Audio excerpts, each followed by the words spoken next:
Hi friends, welcome to my YouTube channel study with Maruf sir. दोस्तों, हम लोग set 19 का डिस्कशन कर लिए हैं। चलिए आज सेट 20 का डिस्कशन करते हैं। चलिए सेट 20 का क्वेश्चन को देखते हैं। पहला क्वेश्चन है, भारत में गौथिक स्थापत्य कला की शुरुआत किसके द्वारा की गई थी? इसका आंसर हो जाएगा आपका ऑप्शन ए, पुर्तगालियों के द्वारा। आगे है, भारत के स्वतंत्रता संघर्ष में किस नेता को विपक्ष का नेता की उपाधि दी गई थी? इसका आंसर आपका ऑप्शन डी, गोपाल कृष्ण गोखले को उपाधि दी गई थी। आगे देखते हैं दोस्तों। आगे है, पलासी के युद्ध जो 23 जून 1757 ईस्वी में लड़ा गया था, अंग्रेजी सेना का नेतृत्व किसने किया था? अंग्रेजी सेना का नेतृत्व जो कौन किया था? आपका रॉबर्ट क्लाइव, यानी ऑप्शन ए इसका करेक्ट होगा। और किसके किसके बीच लड़ा गया था? देखिए, 23 जून 1757 ईस्वी के बीच हुआ था, बंगाल के नवाब सिराजुद्दौला और रॉबर्ट क्लाइव के बीच, जिसमें रॉबर्ट क्लाइव की क्या हुआ थी? जीत हुई थी। आगे है, सिंध राज और मुंबई कराची मार्ग पर प्रयोग के लिए सिंध डाक नामक भारत का पहला डाक टिकट किस वर्ष जारी किया गया? तो पहला डाक टिकट जो आपका 1852 ईस्वी, यानी फोर का आंसर आपका ऑप्शन बी करेक्ट होगा। 1852 ईस्वी को जारी किया गया था। आगे देखते दोस्तों। आगे है, शिवाजी के राजस्व व्यवस्था के संबंध में निम्नलिखित में से कौन सा कथन सही नहीं है? 5 का डी है आंसर डी, जमींदार अपने हलकों में राजस्व वसूली कर सकते थे। ये क्या है? गलत है, ये सही नहीं है। बाकी ऊपर का जो 3 साहब का था, काठी से राज्य की पूरी भूमि नाप ली जाती थी, ये सही है। उपज का 30% राज्य का राजस्व था, ये भी सही है। कृषक पैदावार से नगद रूप में राजस्व चुका सकता था, ये भी सही है, लेकिन ये सही नहीं था। आगे देखते दोस्तों। आगे है, भारत में पहली बार बजट पेश करने का श्रेय किसको जाता है? तो जेम्स विल्सन को सन 1860 ईस्वी में पहली बार जो है क्या किया था? बजट पेश किया था।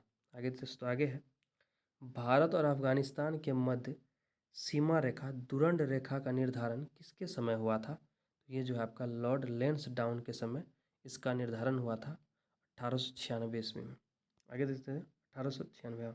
आगे है, केंद्रीय पुरातत्व पुस्तकालय की स्थापना किस वर्ष की गई? तो केंद्र पुरातत्व पुस्तकालय की स्थापना आपका 1902 ईस्वी में की गई थी। आगे देखते दोस्तों। आगे है, वर्ष 1857 के विद्रोह में निम्न नेताओं में से किसने सबसे पहले अपना बलिदान दिया था? सबसे पहले अपना बलिदान मंगल पांडे ने दिया था। मंगल पांडे को सबसे पहले इसका फांसी हुआ था, और सबसे पहले भी विद्रोह इसी ने ही शुरू किया था।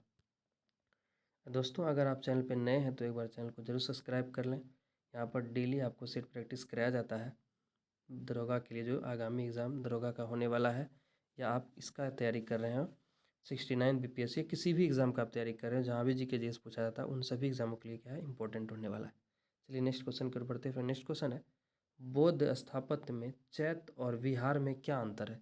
यानी चैत्य किसे और विहार किसे कहते हैं? देखिए, चैत्य पूजा स्थल होता था, जबकि विहार बौद्ध भिक्षुओं का निवास स्थान होता था। याद रखिएगा, विहार किसे कहते थे? जहाँ बौद्ध भिक्षु अपना निवास करते थे उसे विहार कहा जाता था, और चैत्य किसे कहा जाता था? पूजा स्थल को कहा जाता था। आगे देखते दोस्तों। आगे है, सासाराम में स्थित शेरशाह के मकबरे का निर्माण किसके द्वारा पूर्ण किया गया था? तो इस्लाम शाह के द्वारा पूर्ण किया गया था, याद रखिएगा। और इसका जो है वास्तुकार कौन थे? मीर सैयद अलीवाल थे, याद रखिएगा, मीर सैयद अलीवाल उसके वास्तुकार थे। आपको जो है कमेंट सेक्शन में आके बताना कि ताजमहल का जो निर्माण शाहजहाँ के द्वारा करवाया गया था, तो उसके वास्तुकार कौन थे? तिनकठिया पद्धति, नेक्स्ट क्वेश्चन है, का संबंध किस प्रकार की खेती से था? तिनकठिया पद्धति का संबंध जो आपका नील के खेती से था, याद रखिएगा। आगे है, बिहार में नमक आंदोलन की रूपरेखा किसके द्वारा तैयार की गई? तो नमक आंदोलन की रूपरेखा जो है राजेंद्र प्रसाद के द्वारा तैयार की गई थी। नेक्स्ट क्वेश्चन है, द बिहार हेराल्ड का प्रकाशन प्रारंभ किया गया। तो द बिहार हेराल्ड का प्रकाशन जो आपका 1875 ईस्वी में प्रारंभ किसके द्वारा किया गया था? गुरु प्रसाद सेन द्वारा। ऑप्शन ए इसका करेक्ट होगा। आगे देखते दोस्तों। आगे है, मेवाड़ से युद्ध तथा चित्तौड़ की संधि किसके शासनकाल की महत्वपूर्ण उपलब्धि है?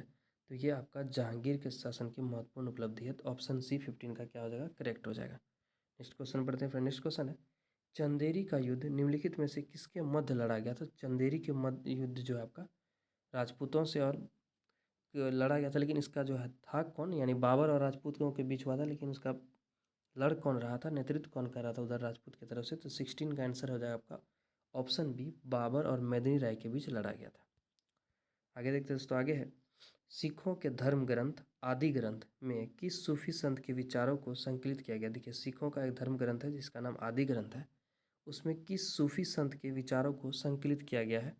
तो फरीदुद्दीन गंजे शकर, जिसे बाबा फरीद के नाम से जो फेमस है, उसी का जो है विचारों को संकलित किया गया। तो ऑप्शन सी इसका करेक्ट होगा। नेक्स्ट क्वेश्चन है, निम्नलिखित में से किस वर्ष स्वावलंबन योजना प्रारंभ की गई थी। स्वावलंबन योजना जो है पेंशन के जगह पर आया था। तो स्वावलंबन योजना आपका जो है किस समय प्रारंभ की गई थी। तो ऑप्शन है आपके सन 1800 यानी 2010 सॉरी 11, 2012, 2014, ये चारों इसमें इनकरेक्ट यानी करेक्ट नहीं है। 2015 ईस्वी में शुरू किया गया स्वावलंबन योजना, याद रखिएगा 2015 इसका करेक्ट आंसर होगा। आगे है ड्यूटी ड्रॉ बैंक का आशय क्या है। ड्यूटी ड्रॉ बैंक जो है उसका मतलब आशय क्या है। तो उसका आशय जो आपका क्या है, निर्यातकों को आयात शुल्क की वापसी, निर्यातकों को आयात शुल्क की वापसी, यानी ऑप्शन 20 का करेक्ट होगा। नेक्स्ट क्वेश्चन 20 की ओर बढ़ते हैं फ्रेंड। 20 नंबर का क्वेश्चन है, भारत में स्वतंत्र व्यापार क्षेत्रों की स्थापना की गई। भारत में स्वतंत्र व्यापार क्षेत्रों की स्थापना की गई। 20 का आंसर है आपका ऑप्शन सी, निर्यात उद्योगों के संवर्धन के लिए। क्यों की गई, निर्यात उद्योगों के संवर्धन के लिए। आगे देखते हैं दोस्तों, आगे है बिहार के किस जिले में विधानसभा की सीटों की संख्या सर्वाधिक है। तो पटना में सबसे ज़्यादा विधानसभा की सीट है। आगे दोस्तों, आगे है बिहार में सेलों के निर्माण काल एवं क्षेत्र के संबंध में निम्नलिखित में से कौन सी सही नहीं है। कौन सा जोड़ा इसमें सही नहीं है। पहला है धारवाड़ संरचनाएं जमुई गया मुंगेर में पाया जाता है, ये सही है। हमको चूज करना है कौन सी सही नहीं है। विंध्याचल क्रम की चट्टानें कैमूर तथा रोहतास में, ये भी सही है। टरसरी रोहतास तथा बांका, ये गलत है। टरसरी क्रम की चट्टानें आपका कहाँ है, पश्चिम चंपारण में, याद रखिएगा पश्चिम चंपारण में। आगे है क्वाटनरी उत्तर एवं मध्य भाग मैदान, ये भी क्या है, सही है। तो हम लोग को चूज करना था कौन सा सही नहीं, तो इसका आंसर आप हो जाएगा ऑप्शन सी, यानी टरसरी क्रम की चट्टानें रोहतास और बांका, इसमें सही नहीं है, वो पश्चिम चंपारण है। आगे दोस्तों, आगे है किस अधिनियम के तहत भारत पर शासन करने का अधिकार ईस्ट इंडिया कंपनी से लेकर ब्रिटिश क्राउन को सौंप दिया गया था। तो ये 1857 की क्रांति के बाद जो अधिनियम आया था 1858 का अधिनियम, उसी के तहत क्या किया था कि ब्रिटिश ईस्ट इंडिया कंपनी से शासन लेकर ब्रिटिश क्राउन ले लिया था। आगे है संविधान सभा ने सर्वसम्मति से उद्देश्य प्रस्ताव कब पारित किया, यानी भारत संविधान ने उद्देश्य प्रस्ताव कब पारित किया था, 13 दिसंबर 1946 को। ऑप्शन इसका करेक्ट होगा। दोस्तों, अगर वीडियो आपको अच्छा लग रहा है तो एक बार वीडियो को जरूर लाइक करें, अपने दोस्तों के साथ शेयर करें, और उससे भी ज़्यादा अगर अच्छा लग रहा हो तो ज़रूर सपोर्ट करें इस चैनल को और सब्सक्राइब कर दें एक बार। आगे है भारत के राष्ट्रपति के पद के लिए निर्धारित योग्यताओं के संबंध में निम्नलिखित में से कौन सा कथन सही है। पहला है कि वह जन्म से भारत का नागरिक हो, ऐसा कोई प्रावधान नहीं है। 35 वर्ष की आयु पूर्ण कर चुका हो, ये सही है, ऐसा होना चाहिए। ये कौन कौन शर्त है, उन शर्तों में से हम लोग देख रहे हैं। तो संविधान में ये शर्त है कि 35 वर्ष की आयु को पूर्ण कर चुका हो। दूसरा, राज्यसभा के सदस्य चुने जाने का योग्य हो, ये भी कोई ज़रूरी नहीं है। आगे किसी के लाभ के पद पर ना हो, तो ऑप्शन 4 भी सही लग रहा था। ऑप्शन यानी कि 2 और 4 सही है, तो ऑप्शन ए इसका करेक्ट हो जाएगा। आगे देखते दोस्तों, आगे है किस वर्ष में पहली बार क्रिकेट विश्व कप टूर्नामेंट के ओवरों को कम करके 50 तक किया गया, यानी इससे पहले 60 ओवर का हुआ करता था, इसको रिड्यूस करके 50 ओवर तक का कर दिया गया। तो कौन से वर्ष किया गया था, तो ये 1987 ईस्वी में किया गया था। 26 का आंसर आपका ऑप्शन डी करेक्ट होगा। नेक्स्ट क्वेश्चन बढ़ते हैं फ्रेंड। नेक्स्ट क्वेश्चन है संविधान के किस भाग को भारत का मैग्ना कार्टा कहा जाता है, संज्ञा दी गई है। तो ये संविधान के भाग 3 को, जिसमें मूल अधिकार से संबंध यानी फंडामेंटल राइट्स है आपका। आगे देखते दोस्तों, आगे है द्वितीय पिछड़ा वर्ग आयोग का गठन किसकी अध्यक्षता में हुई थी, यानी द्वितीय पिछड़ा वर्ग का बात कर रहा है, प्रथम नहीं, द्वितीय जो हुआ था किसके समय हुआ था, बीपी मंडल के समय, जो बिहार के 7वें मुख्यमंत्री भी थे, याद रखिएगा। आगे देखते दोस्तों, आगे है निम्नलिखित में से किस भाषा को 92वां संविधान संशोधन के अधिनियम द्वारा संविधान की 8वीं अनुसूची में नहीं जोड़ा गया है। देखिए, नहीं जोड़ा गया है, तो जोड़ा किसको गया है, बोडो डोगरी मैथिली संथाली, इन तीनों को यहाँ देखिए चारों को जोड़ा गया था, बोडो डोगरी मैथिली संथाली। इसमें मैथिली डोगरी संथाली है, तो इसमें पूछ रहा है कौन सा नहीं जोड़ा गया है, तो ऑप्शन डी इसका करेक्ट होगा। नेपाली को इसमें नहीं, नेपाली को 71वां संविधान संशोधन द्वारा जोड़ा गया था, उसमें 3 भाषाओं को जोड़ा गया था, जो याद रखिएगा नमक के ट्रिक से, नेपाली, मणिपुरी, कोंकणी। याद रखिएगा इन चारों में से कौन सा था जो 92वां संविधान संशोधन में नहीं जोड़ा गया था, तो नेपाली को नहीं जोड़ा गया था। नेपाली को 71वां संविधान संशोधन में जोड़ा गया। आगे राष्ट्रीय महिला आयोग का गठन हुआ है। राष्ट्रीय महिला आयोग का गठन संसद द्वारा पारित अधिनियम से हुआ है, याद रखिएगा। आगे दोस्तों आगे है, रक्त में आरबीसी के बढ़ने से बीमारी हो सकती, कौन सा बीमारी हो सकती है? तो पॉलीसीथीमिया, ये बीमारी आपको हो सकती है रक्त के में अगर आरबीसी बढ़ रहा है। तो आगे है, प्रोकैरियोटिक कोशिकाओं के संबंध में असत्य कथन का पहचान कीजिए। यानी प्रोकैरियोटिक कोशिकाओं में कौन सा कथन है जो असत्य है? इसमें केवल एक गुणसूत्र पाया जाता है, ये भी सही है। हम लोग को असत्य का पहचान करना है, यानी गलत का। इसका आकार 1 से 10 माइक्रोन होता है, ये भी सही है। इसमें क्लोरोप्लास्ट उपस्थित होता है, यही क्या आपका गलत है, इसमें क्लोरोप्लास्ट उपस्थित नहीं होता है। आगे से माइटोसिस कोशिका विभाजन नहीं होती है, बिल्कुल माइटोसिस भी कोशिका विभाजन नहीं होती है। तो ऑप्शन डी तक भी सही था। कौन सा कथन हमको चुनना था? गलत, यानी असत्य। तो या ऑप्शन सी इसका करेक्ट आंसर हो जाएगा कि इसमें क्लोरोप्लास्ट उपस्थित नहीं होता है। ये क्या है? गलत है, क्योंकि उपस्थित नहीं होता है। आगे है, चल जोड़ों के पर दो हड्डियों के बीच पाए जाने वाले स्नेहंतर यानी लुब्रिकेंट फ्लूइड को हम लोग क्या कहते हैं? उसे हम लोग साइनोवियल फ्लूइड कहते हैं, जो साइनोवियल गुहा में पाया जाता है। आगे देखते दोस्तों आगे है, निम्नलिखित में से किस विकल्प के सभी रोग विषाणु जनित रोग है? इन चारों विकल्प में से कौन सा रोग है, विकल्प है जिसका सभी रोग जो है विषाणु जनित है? इसमें ऑप्शन बी हो जाएगा, मम्स, रेबीज, हैप्रिज, ये सभी विषाणु जनित रोग हैं। आगे देखिए दोस्तों आगे है, शक्कर के किण्वन के दौरान कौन सा यौगिक हमेशा बनता है? शक्कर के किण्वन के द्वारा इथाइल अल्कोहल का हमेशा निर्माण होता है। ऑप्शन 20 का करेक्ट हो जाएगा। आगे देखते दोस्तों आगे है, मधुमक्खी पालन के अध्ययन को क्या कहते हैं? मधुमक्खी पालन के अध्ययन को एपी कल्चर कहा जाता है। याद रखिएगा, एपी कल्चर मधुमक्खी पालन अध्ययन को कहा। पीसी कल्चर मत्स्य पालन और वर्मी कल्चर आपका कल्चर जो है आपका क्या हो जाएगा? कीट का पालन से। आगे दोस्तों आगे है, निम्नलिखित में से कौन सी हड्डी या हड्डियां कान से संबंधित नहीं है? तो कान, इसमें स्टेपीज, मिलियस, इनकस और पेटिला। पेटिला जो आपका इससे कान से संबंधित नहीं है। बाकी स्टेपीज, मेलियस, इनकस, स्टेप्स, ये सभी जो है आपका क्या है? कान से संबंधित है। और शरीर से सबसे छोटी हड्डी भी आपका क्या यही होता है? स्टेपीज, याद रखिएगा। आगे देखते हैं दोस्तों आगे है, जो कि कान में पाया जाता है। किस जीव में गुणसूत्र की संख्या सर्वाधिक? इन चारों में से देखिए, बिल्ली, कुत्ता, ऑप्शन है आपके सामने, इनमें से कौन सा सबसे ज़्यादा गुणसूत्र किस में पाया जाता है? इसमें सबसे ज़्यादा आपका कबूतर में गुणसूत्र पाया जाता है, इसमें 40 जोड़ा गुणसूत्र होता है। कुत्ता में 39 होता है। और बिल्ली में आपका कितना हो जाता है? याद रखिएगा, बिल्ली में आपका टोटल 19 हो जाता है। बिल्ली में 19 जोड़ा, याद रखिएगा, बिल्ली में 19 जोड़ा, कुत्ता में 39 और कबूतर में 40 जोड़ा पाया जाता है। तो इन चारों में सबसे ज़्यादा किस में पाया गया? आपका कबूतर में। तो ऑप्शन सी इसका करेक्ट होगा। आगे देखते दोस्तों आगे है, भूकंप की तीव्रता किस यंत्र से मापी जाती है? तो भूकंप की तीव्रता आपका रिएक्टर स्केल द्वारा मापी जाती है, याद रखिएगा।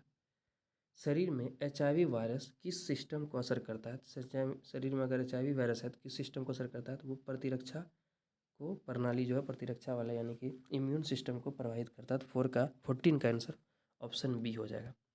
आगे देखते हैं दोस्तों आगे है, निम्न में से कार्बन परिवार यानी ग्रुप 14 के अंतर्गत कौन नहीं आता है? इसमें आपका मरकरी नहीं आता। ऑप्शन डी इसका करेक्ट आंसर होगा। आगे है, पाराध्वनिक तरंगों की आवृत्ति कितनी होती है? पाराध्वनिक तरंगों की आवृत्ति 20 किलोहर्ट्ज से अधिक होती है। तो ऑप्शन डी इसका करेक्ट होगा।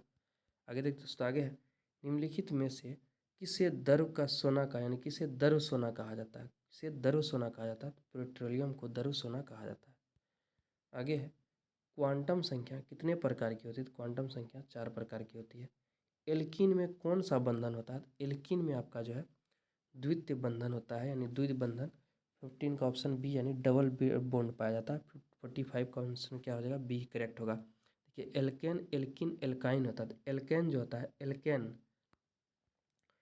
एल्केन में जो आपका क्या होगा? एल्केन में सिंगल बॉन्ड पाया जाता है। एल्केन में याद रखिएगा सिंगल बॉन्ड। एल्कीन में क्या बताएं आपको हम? Double bond. और एल्काइन होता है तो उसमें ट्रिपल बॉन्ड यानी त्रिबंध पाया जाएगा। आगे है, कार्य विस्थापन और बल में क्या संबंध है? तो कार्य बराबर होता है, कार्य इज इक्वल टू होता है कार्य के बराबर बल गुने विस्थापन, यानी ऑप्शन डी इसका करेक्ट हो जाएगा। कार्य विस्थापन बल में यही अंतर है कि कार्य जो है बल और विस्थापन के गुणे करने से कार्य का पता चलता है।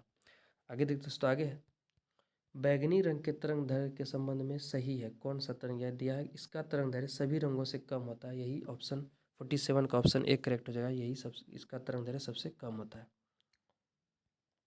आगे देखते दोस्तों, आगे है, एक अच्छा अवशोषक एक अच्छा उत्सर्जक होता है। ये कथन किसका है? तो ये किरचॉफ्स लॉ का कथन है, किरचॉफ्स का है। 48 का आंसर ऑप्शन ए करेक्ट होगा। नदियों से निकलकर पहाड़ियों के सभी दिशाओं में फैल जाने वाला रूप चित्र कौन सा होता है? तो रेडियल होता है। 49 का आंसर आपका ऑप्शन सी करेक्ट होगा। आगे देखते हैं, सर्वप्रथम विश्व कप क्रिकेट का पहला मैच इंग्लैंड और किस देश के बीच खेला गया? तो पहला मैच जो है इंग्लैंड और भारत के बीच खेला गया था। पहला विश्व कप हुआ कब था? 1975 में। और जीतने वाले टीम कौन थे? आपका वेस्ट इंडीज, याद रखिएगा। तो दोस्तों हम लोग 50 इंपॉर्टेंट क्वेश्चन का डिस्कशन कर लिया हर रोज़ की तरह। चलिए कुछ कुछ फैक्ट्स हैं उसको देखते हैं, उसके बाद वीडियो समाप्त हो जाएगी। आगे है, फैक्ट्स को देखते हैं। अगर अभी तक आप चैनल को सब्सक्राइब नहीं किया तो एक बार चैनल को सब्सक्राइब कर लें। वीडियो अगर आपको अच्छा लगा हो तो चैनल को वीडियो को जरूर लाइक करें। आगे है, रेगुलेटिंग एक्ट अधिनियम को पारित किया गया। रेगुलेटिंग एक्ट अधिनियम 1773 ईस्वी में पारित किया गया। इस अधिनियम के अंतर्गत बंगाल के गवर्नर को बंगाल का गवर्नर जनरल का नाम दिया गया। बंगाल के गवर्नर को आप क्या कहने लगा? बंगाल का गवर्नर जनरल बना दिया गया। इसके अंतर्गत यानी यही आपका जो है 1773 का रेगुलेटिंग एक्ट के तहत उच्चतम न्यायालय की स्थापना कलकत्ता में की गई, याद रखिएगा। क्वेश्चन पूछ देता है कि बंगाल कलकत्ता में उच्चतम न्यायालय की स्थापना कौन से अधिनियम के तहत हुआ? तो रेगुलेटिंग एक्ट 1773। इसी अधिनियम के अंतर्गत पहली बार ब्रिटिश कंपनी प्रशासनिक एवं राजनीतिक कार्यों को मान्यता मिली। किसको? ब्रिटिश कंपनी को। फिर आगे आता है पिट्स ईस्ट इंडिया का, याद रखिएगा, पिट्स इंडिया एक्ट अधिनियम को पारित किया गया कब? 1774 में, जस्ट 1784 ईस्वी में, सॉरी 1784 में। इसके द्वारा क्या हुआ कि दो बोर्ड का स्थापना हुआ, एक हुआ बोर्ड ऑफ डायरेक्टर्स, एक हुआ बोर्ड ऑफ कंट्रोल। तो बोर्ड ऑफ डायरेक्टर बिजनेस करता था और बोर्ड ऑफ कंट्रोल का काम यहाँ पर शासन करना था। ब्रिटिश कंपनी के अधिकार पत्र को 20 वर्षों के लिए बढ़ा दिया गया था। कौन से अधिनियम के तहत? 1813 के चार्टर अधिनियम के अंतर्गत। फिर है, भारत की कंपनी के साथ व्यापारिक एकाधिकार को छीना गया। भारत कंपनी के साथ व्यापारिक एकाधिकार को छीना गया, परंतु चीन तथा पूर्वी देशों के साथ चाय के व्यापार का अधिकार प्राप्त रहा। ये कौन से अधिनियम के तहत? 1813 के ही। इस अधिनियम के अंतर्गत ईसाई मिशनरीज को भारत आने की अनुमति मिली। पूछा गया जाएगा कि कौन से अधिनियम के तहत ईसाई मिशनरीज को भारत में आने की अनुमति मिली? तो 1813 के चार्टर अधिनियम के तहत। आगे देखते दोस्तों, आगे है, ब्रिटिश कंपनी के साथ व्यापारिक अधिकार को पूर्णतः समाप्त कर दिया गया। कौन से अधिनियम के तहत? 1833 के चार्टर अधिनियम के तहत। पहले तो चीन के साथ था, लेकिन पूर्णतः समाप्त कब कर दिया गया? तो 1833 के अधिनियम के तहत। फिर है, बंगाल के गवर्नर जनरल को अब भारत का गवर्नर जनरल कहा जाने लगा, यानी अब बंगाल से इसका शासन पूरे भारत पे हो गया 1833 के चार्टर अधिनियम के तहत। और भारत का पहला गवर्नर जनरल कौन बना था? लॉर्ड विलियम बेंटिक, याद रखिए। गवर्नर जनरल के परिषद में विधि सदस्य के रूप में चौथे सदस्य को शामिल किया गया। इसी अधिनियम के अंतर्गत लॉर्ड मैकाले की अध्यक्षता में प्रथम विधि आयोग का गठन किया गया था 1833 के चार्टर अधिनियम के तहत, याद रखिएगा। आगे देखते हैं, आगे है, भारत से मुगल सम्राट के पद को समाप्त किया गया। तो भारत से मुगल सम्राट के पद को हमेशा के लिए समाप्त कर दिया। आपका कौन सा? 1858 के भारत शासन अधिनियम के अंतर्गत 1857 के क्रांति के बाद आया था। इस अधिनियम के अंतर्गत भारत का शासन कंपनी से छीनकर ब्रिटिश क्राउन के हाथों में सौंपा गया और इसके अंतर्गत भारत से बोर्ड ऑफ डायरेक्टर और बोर्ड ऑफ कंट्रोल के पद को समाप्त कर दिया गया, यानी अब कंपनी का शासन भारत पे नहीं रहा। भारत में सचिव पद का सृजन किया गया और गवर्नर जनरल को नाम बदलकर वायसराय कर दिया गया, यानी कि भारत गवर्नर जनरल आप क्या कहा जाने लगा? वायसराय। और भारत का पहला वायसराय आपका कौन था? लॉर्ड कैनिंग था, याद रखिएगा। आगे देखते दोस्तों, आगे है, इस अधिनियम के अंतर्गत लॉर्ड कैनिंग भारत के पहले वायसराय और अंतिम गवर्नर जनरल हुए। गवर्नर जनरल को पहली बार अध्यादेश जारी करने की शक्ति दी गई। कौन से अधिनियम के तहत?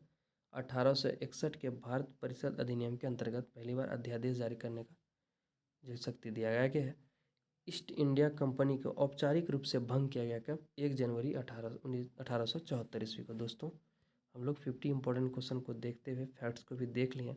अगर आपको वीडियो अच्छा लगा हो तो एक बार ज़रूर चैनल को सब्सक्राइब कर लें और वीडियो को लाइक कर लें, अपने दोस्तों के साथ शेयर करें। फिर हम लोग मिलते हैं नेक्स्ट वीडियो में आपको नेक्स्ट क्वेश्चन के साथ। तब तक के लिए धन्यवाद।